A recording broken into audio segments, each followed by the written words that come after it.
So I made a video a while ago talking about how I thought that the Canon EOS Rebel T3i is the best possible camera you can get right now if you're just starting out.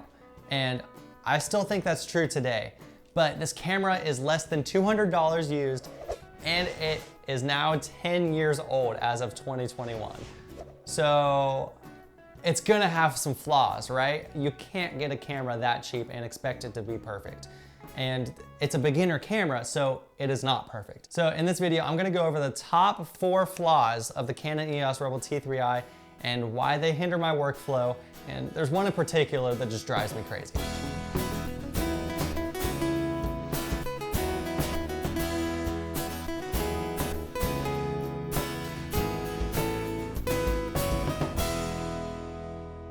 All right, so number 1 is a lack of continuous autofocus, especially for video. If you're a photographer, don't worry about it. If you use the viewfinder, the autofocus is really okay. It's pretty fast and it's pretty accurate too.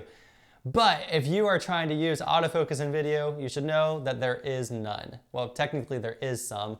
You can hold down the shutter button halfway and wait 10 solid seconds for it to focus, but it's gonna be hunting, it's gonna take forever. So if you're expecting it to do something like this, where you can hold something up to the camera and have it autofocus and focus back on you, that's never gonna happen with the T3i. And that's okay. I mean, for most shots, it's not a big deal. You're just using a manual focus camera. But if you're trying to do a talking head shot like this, it gets pretty difficult. So number 2 is the bad audio preamp in the T3i.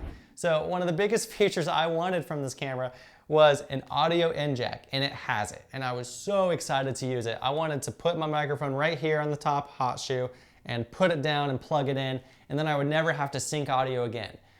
But turns out the preamp in this camera is pretty bad. So even if you have a good microphone on this and you're plugged into the camera, it's still gonna sound rough. Let me give you a quick sample just so you know what I'm talking about. All right, here's some audio from the Canon EOS 70D with the Movo VXR10 plugged directly into it. All right, here's audio from the Tascam DR05X with the Movo VXR10, the same microphone plugged into it. All right, here's audio from the Canon EOS Rebel T3i with the Movo VXR10 plugged directly into it. So it's not terrible, but it has quite a lot of fuzz in it. It just doesn't sound very good. So third feature that this camera does not have is 60 frames per second in 1080p, but it does have 60 frames per second in 720p. I've even used this in a few short films and it really looks okay if you upscale it and sharpen it a little bit, but not having 1080 60p is kind of a bummer. Now last one, number 4, is the fact that it has no clean HDMI out.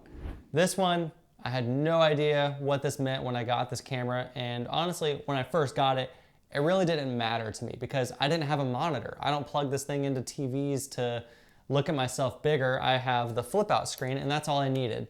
And honestly, for a beginner, that's normally all you need. Let me just go through 1 or 2 of the things that this camera does on a monitor that destroy me because it takes forever just to record a video if you're using the monitor on this. Let's go ahead and turn the camera on. Oh, that's interesting. So you can see the screen is flashing a few times. Oh wow, look how tiny that is. All right, so we have a 480p output. You can press the info button on your camera and get rid of the overlays, and it gets a little bit bigger. Okay, so let's press the record button now and start recording. So yeah, when you hit record, it goes back to the 480p output and it is now tiny again. And there is no way to fix this. You can't press the info button to change it. Now I'm gonna hit the record button to stop it. And it takes another 4, 5, maybe 6 seconds, and you're back here. So as you can see, every time you want to do anything with the monitor on, it's gonna take you 6 or 7 seconds to do so. Now, it's not impossible to use, I'll be honest. I've used it for a while like this, but it is definitely annoying. But all in all, this is still a great camera, and I would recommend this for anyone who's just looking to see, do I even like to shoot videos? Do I wanna just make my photos a little bit better coming from a smartphone or something? This is still a great camera for those situations, and I would highly recommend it. So anyway, thank you for watching, really appreciate it. Like the video if this helps you in any way, and please comment if you have any questions, I'd be happy to answer them. and subscribe if you haven't already. There's gonna be more videos like this in the future. If you have any recommendations, some video ideas, let me know, please. Thanks for watching and have a great day. Bye.